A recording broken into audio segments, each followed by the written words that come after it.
Il est 20h, vous regardez la télévision Futur Média. Madame, monsieur, bonsoir, c'est un plaisir de vous retrouver. Voici tout de suite les titres de cette édition. Une petite fille qui prononce des gros mots, une vidéo qui peut faire rire certains, mais qui peut conduire le diffuseur à des poursuites et à des peines de prison sévères. En début d'édition, la réaction du député Papa Santouré suite à la diffusion de cette vidéo qui fait polémique au Sénégal. Pour devenir journaliste, le nouveau code de la presse préconise l'obtention d'une licence suivie de 4 années d'apprentissage au sein des rédactions. Pour la députée Seynabou Wade, 2 années d'apprentissage suffisent pour les futurs journalistes. Mardi prochain, le nouveau code de la presse doit être examiné en plénière à l'Assemblée nationale. La réaction de Seynabou Wade dans cette édition. Grève de la faim des ex-travailleurs des sociétés SIAS et AMA Sénégal. Le mot d'ordre n'est pas respecté par tous les concernés. En conférence de presse ce samedi, certains anciens travailleurs ont réagi suite à la décision de leurs camarades. Ces derniers ont arrêté de s'alimenter depuis mercredi dernier. 10 jours après la disparition du sculpteur Ndarilo, retour sur le parcours de cet artiste au talent reconnu de tous. Alors qu'il laisse derrière lui un héritage immense, la rédaction a voulu rendre hommage à celui que l'on surnommait le maître du fer. Retour sur son œuvre dans ce journal. Voilà pour les titres de cette édition. Restez avec nous, le développement c'est dans une poignée de secondes.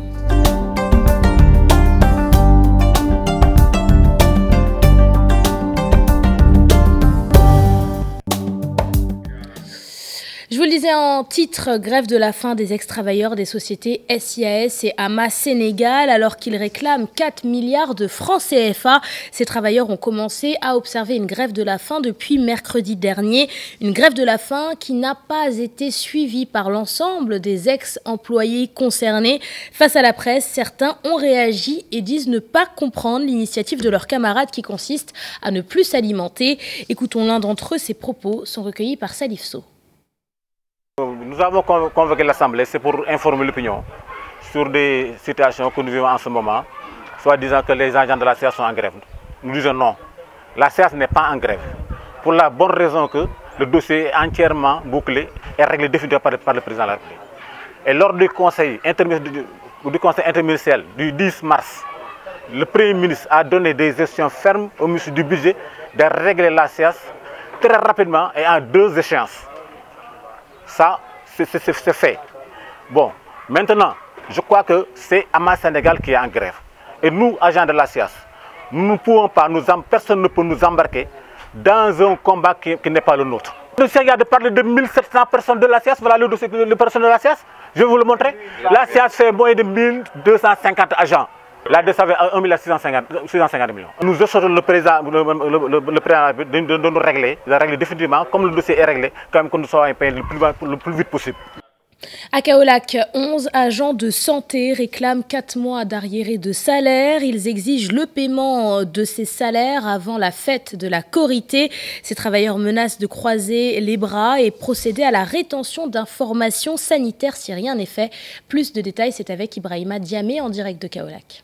Ils sont dans tous leurs états. Ces 117 agents de santé composés d'infirmiers chefs de poste et de sages-femmes n'en peuvent plus depuis qu'ils ont été recrutés par le gouvernement du Sénégal et affectés dans la région de Kaffrine. Ils n'ont perçu le moindre sou. Hâte de vivre ce calvaire, ils ont fait face à la presse. Mbaye est le secrétaire général du SUTSAS local. Le gouvernement du Sénégal a recruté des agents affectés dans les régions, plus particulièrement dans la région de Kaffrine, en pleine brousse depuis plus de 4 voire même 5 mois, sans pour autant être rémunérés. Et ça, vraiment, c'est une situation déplorable. Nous fustigeons cette situation.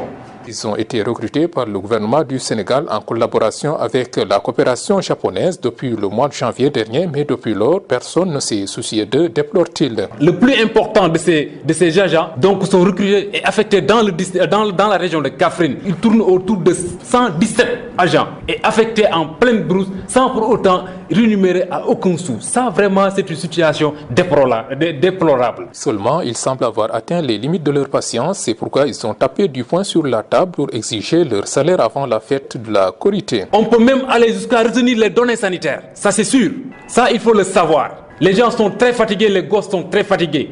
Nous lançons un appel au gouvernement du Sénégal, plus particulièrement donc le ministère de la Santé et de l'Action sociale, qu'il paye les salaires de ces agents le plus rapidement possible, dans un plus bref délai avant la Korité. La clameur s'est dégagée du côté des infirmiers chefs de poste et sages-femmes de Kaffrine, mais à les en croire, tous leurs collègues qui ont été recrutés dans les mêmes conditions sont dans la même situation. Passons à la politique. La coalition de la majorité présidentielle secouée par des vagues de protestations suite à la publication des listes pour les élections législatives. Au sein de Benno Bokk Yakaar, plusieurs militants et responsables dénoncent le manque d'équité dans le choix des candidats à la députation. Dans la région de Thiès, l'heure est toujours à la frustration. Reportage de nos correspondants Charanta Diop et Seyla Tir. Ils sont venus des 12 communes du département de Tivaouane. Ces militants de Benno Bokk Yakaar se sont retrouvés à Tivaouane pour manifester leur colère. Ils fustigent certains choix du président Macky Sall et marquent leur désapprobation sans équivoque par rapport aux résultats des investitures en vue des élections législatives qui, disent-ils, ne répondent pas aux principes d'équité et de transparence. C'est une succession de frustrations qui ont été exposées aujourd'hui. La goutte d'eau qui a fait déborder le vase, c'est effectivement ces investitures qui n'ont pas tenu compte des militants historiques de l'APR et également des alliés de la première heure et également d'autres mouvements comme le député, l'honorable député Cheikh Diouf qui sont venus et de nos vaillantes dames, les Lions du Cayor. Avalant difficilement. Amadou Kane Diallo présente sa propre liste pour les élections législatives. L'ancien directeur général du COSEC précise qu'il restera toujours militant du Parti démocratique sénégalais. En ce qui concerne le déroulement du scrutin prévu le 30 juillet prochain, Amadou Kane Diallo invite les autorités à revoir les horaires de vote. Je vous propose de l'écouter. Il est au micro de Cheikh Tidiane Diène. Quand j'ai fait le tour du monde et le tour du Sénégal, le mouvement a dit que les idées sont tellement pertinente qu'il pense que je dois chercher à présenter une liste aux législatives pour que véritablement que ces idées soient défendues. C'est ce que j'ai fait, comme d'autres ont tenté de le faire. Il y en a qui ont reculé, qui ont eu peur, il y en a qui sont allés faire autre chose, mais en fait c'est ce que j'ai fait. Je ne l'ai pas fait contre le PDS, je ne l'ai pas fait contre qui que ce soit, mais je me suis dit, bon, j'ai le droit de tester quand même comment les Sénégalais vont réagir face à cette nouvelle démarche. Bon, je ne suis pas renvoyé, je suis encore du PDS. Bon, mais il ne me convoque plus, c'est normal parce qu'il cherche à avoir des députés, donc c'est tout à fait normal. Mais je pense que je n'ai pas de problème par rapport à ça. Donc je pense qu'il faudrait peut-être prendre notre mal en patience ou à la limite accepter que, bon, de prolonger peut-être le vote sur plus d'une journée, pour que quand même les gens puissent voter. Mais... Mission des députés à l'Assemblée nationale. D'après le coordonnateur des cadres de la coalition Benno Bokk Yakaar, il faut des mécanismes d'encadrement afin de permettre aux élus du peuple d'exercer leurs fonctions correctement. Ce samedi et à moins de 45 jours des élections législatives, plusieurs cadres de la coalition au pouvoir ont organisé une conférence sur le rôle des députés à l'Assemblée nationale. À ce propos, je vous propose d'écouter Alpha Baïla Gueye. Ses propos sont recueillis par Alassane Ba. Les députés eux-mêmes de l'équipe sortante ont indiqué qu'ils ont besoin de beaucoup plus d'accompagnement dans l'exercice en fait de leur activité. Il a été indiqué que par exemple pour le vote de la loi sur le code de la presse, un document de presque d'une centaine de pages où on demande à une commission de statuer là-dessus en une journée. Ce qui est impossible même pour un intellectuel de haut rang.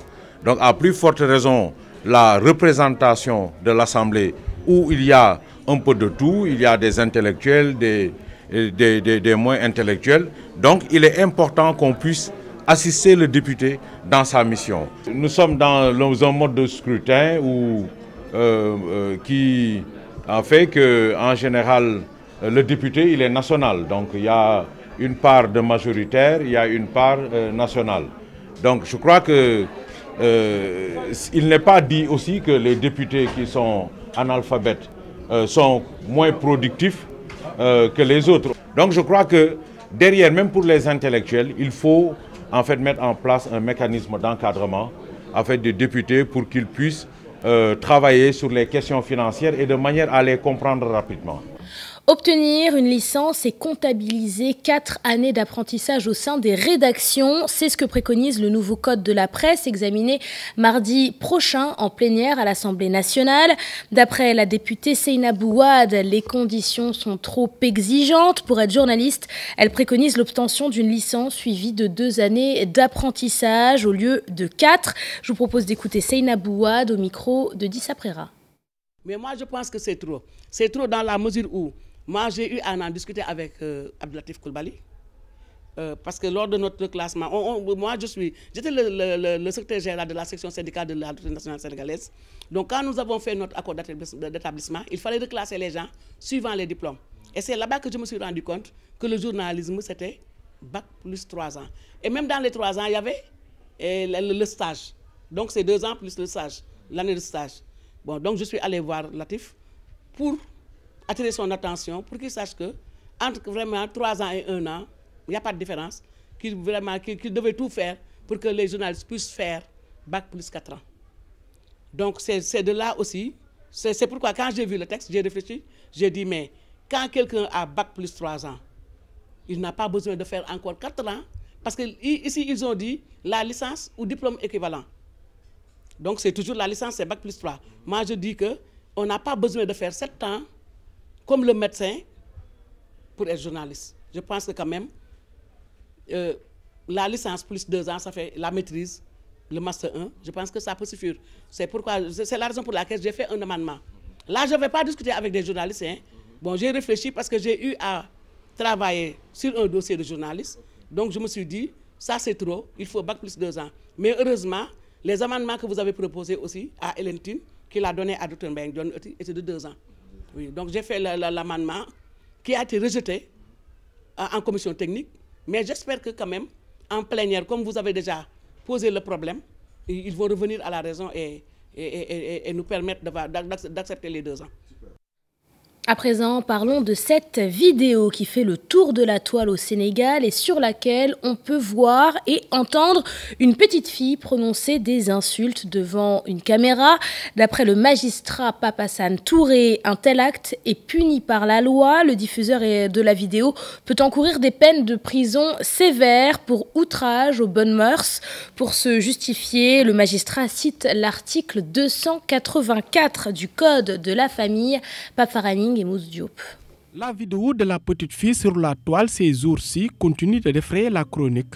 Les injures qu'elle profère dans cette vidéo sont perçues pour d'aucuns comme outrage aux bonnes mœurs, qu'en pense notre analyste. C'est un contenu qui est contraire aux bonnes mœurs. Vous savez, ça c'est du droit pénal maintenant. Ça, ce n'est plus la responsabilité civile. Le fait de poster, c'est-à-dire le simple fait de concevoir cette vidéo, c'est-à-dire de produire cette vidéo, de poster, c'est-à-dire de la diffuser sur Internet. Et vous savez que sur les réseaux électroniques, on considère que les réseaux électroniques sont des moyens de diffusion publique. Alors, le fait de les poster, ça constitue ce qu'on appelle un outrage aux bonnes mœurs. Et l'outrage aux bonnes mœurs est sanctionné pénalement par le code pénal. Dem na ba 2 ans d'emprisonnement pour outrage aux bonnes mœurs. Pour le magistrat Pape Hassan Touré, la responsabilité civile des parents est aussi engagée si on se réfère au code de la famille. La personne qui exerce la puissance paternelle a l'obligation de surveiller les actes de l'enfant. Il a l'obligation de surveiller ses relations. C'est important. C'est d'ailleurs la raison pour laquelle certains auteurs estiment aujourd'hui qu'en vertu de ce texte-là, l'article 284 du Code de la famille, donc un parent qui vit avec son enfant est responsable civilement des actes qui sont posés par cet enfant.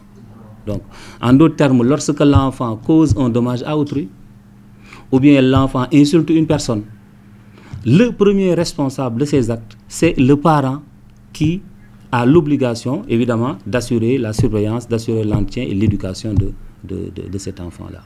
Publication des photos obscènes de célébrités, diffusion de vidéos ou de messages sonores qui heurtent la sensibilité de nombreuses personnes. Sur la toile, on voit et entend n'importe quoi, même s'il existe des normes, mais certains foulent au pied les règles et risquent d'être rattrapés par la justice. Grève des étudiants dans la région, dans la ville plutôt de Sédhiou. Le ministre de l'Enseignement supérieur dit comprendre les raisons de leur mécontentement. En visite dans le sud du pays, Marie-Théo Niane a interpellé l'agence en charge des travaux des bâtiments destinés aux étudiants grévistes. D'après le ministre, les travaux doivent être terminés dans les délais.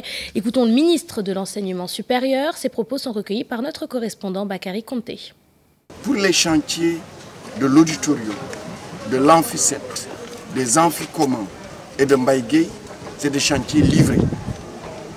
Pour ce qui concerne l'office du bac et le rectorat, c'est des chantiers qui ne le sont pas encore. Le retard ne vient pas des entreprises, il vient de l'office du bac qui a tardé à livrer les locaux, parce qu'il fallait trouver des locaux où sécuriser l'ensemble du dossier de l'office du bac. Le rectorat de Dakar, là aussi, il fallait trouver des endroits où sécuriser les dossiers et surtout installer le rectorat. Donc ce retard ne découle pas des entreprises.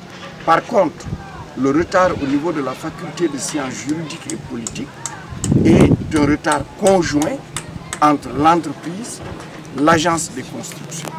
Et nous en appelons particulièrement, puisque nous, notre maîtrise d'œuvre étant l'agence des constructions, nous en appelons à l'agence des constructions pour qu'elle fasse respecter les engagements pris par l'entreprise.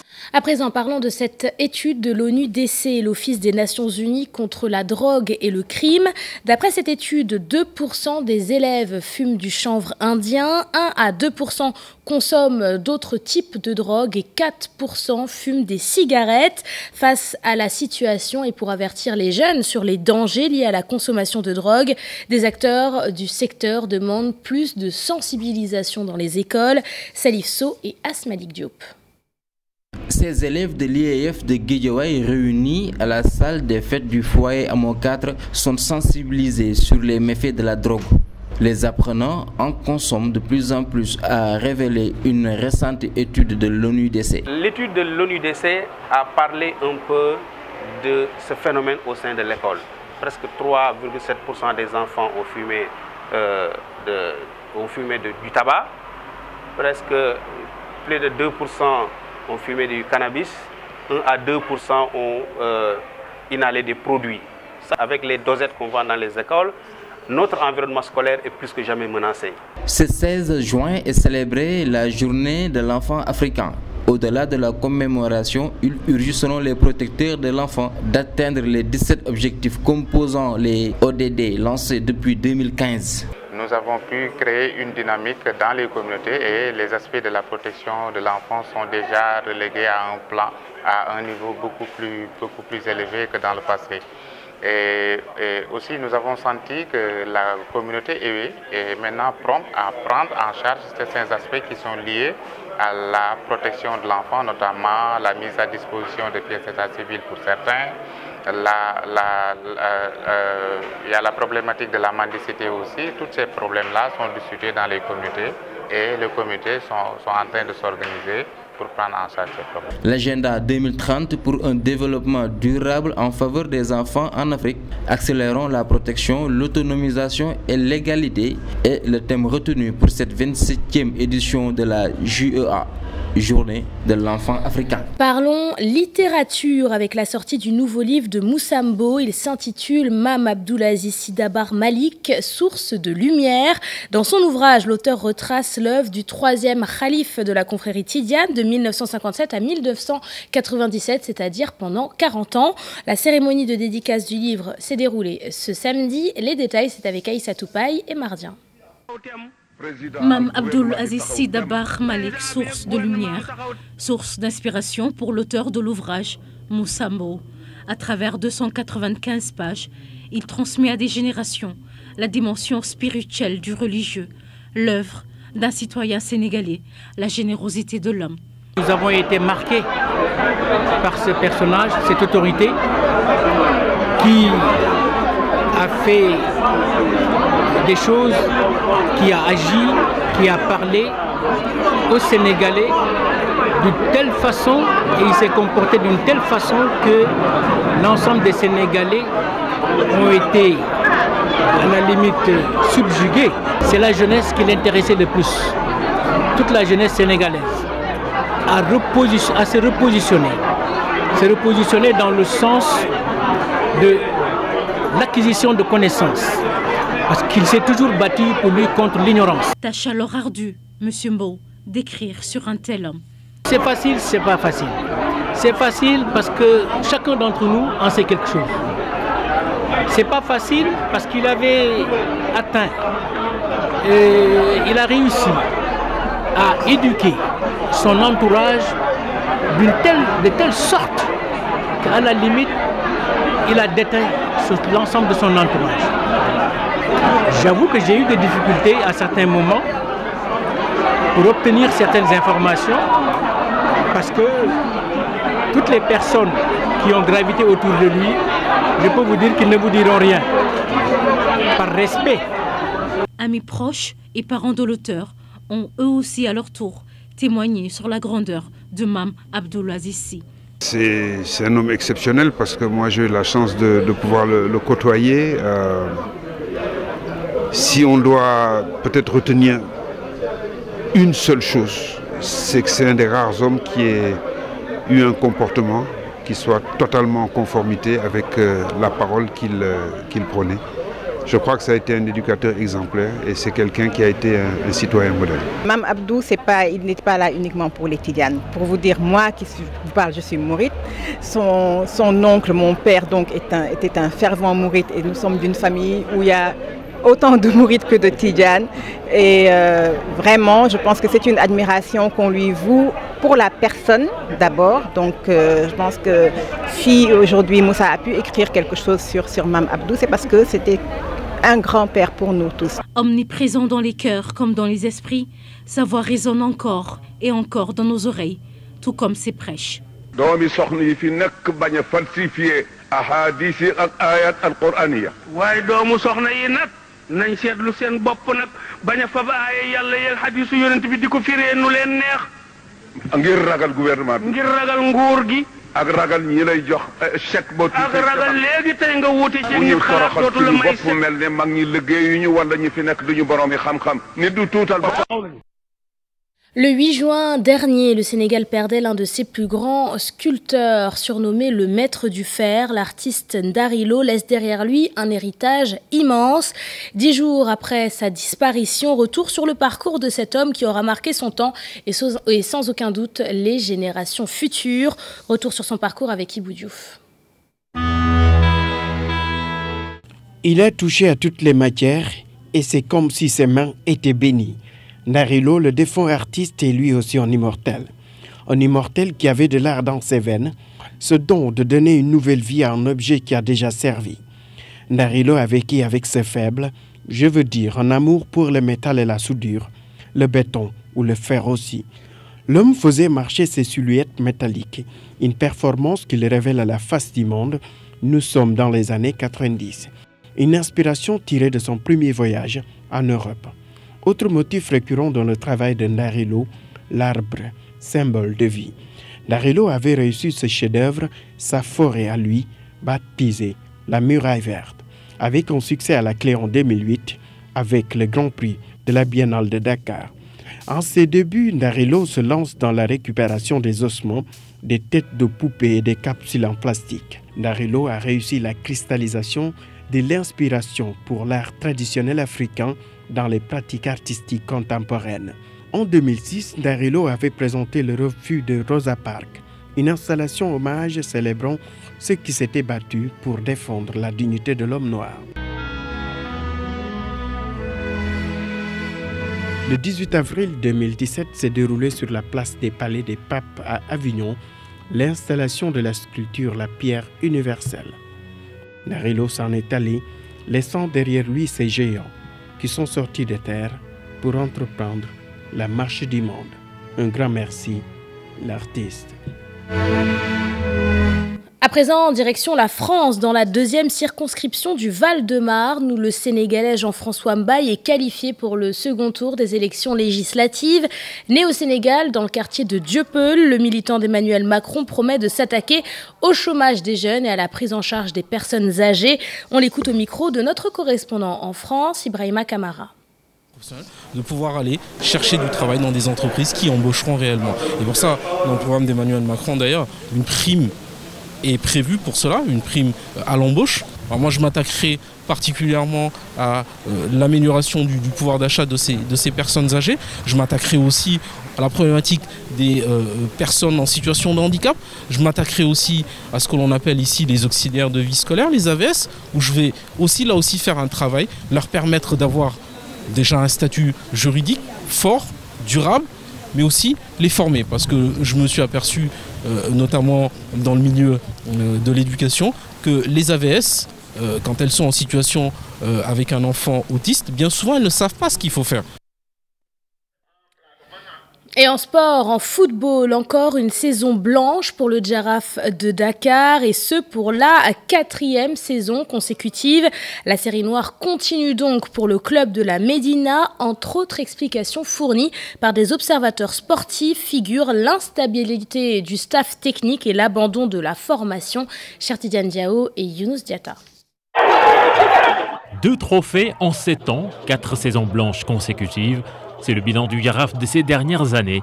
Le club de la Médina ne gagne tout simplement plus. Le Jaraaf est resté pendant peut-être 5-6 ans sans sortir de très bons juniors, ce qui était un de ses forts auparavant. Il y a un ressort qui s'est cassé quelque part, c'est au niveau de la formation. On les a tamés le pion.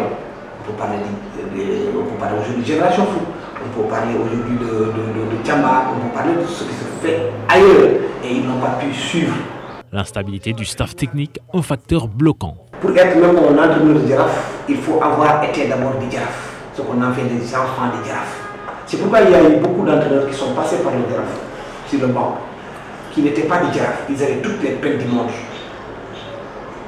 à être suivis, non seulement par les joueurs, mais aussi par les staffs techniques qui ont pris cette place. Le Jaraaf, ce n'est pas n'importe quel pays.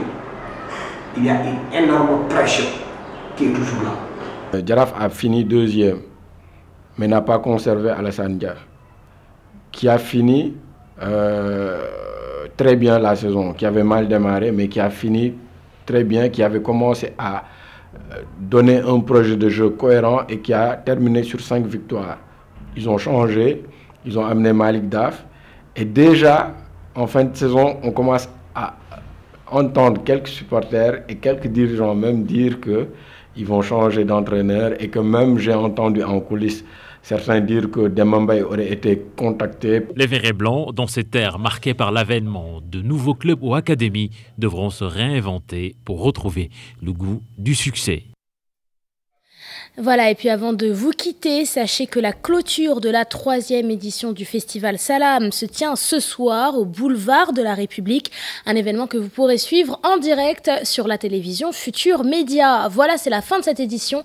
Merci de l'avoir suivi, merci de votre fidélité. Je vous souhaite de passer une excellente soirée et vous donne rendez-vous demain à 20h sur la télévision Futur Média.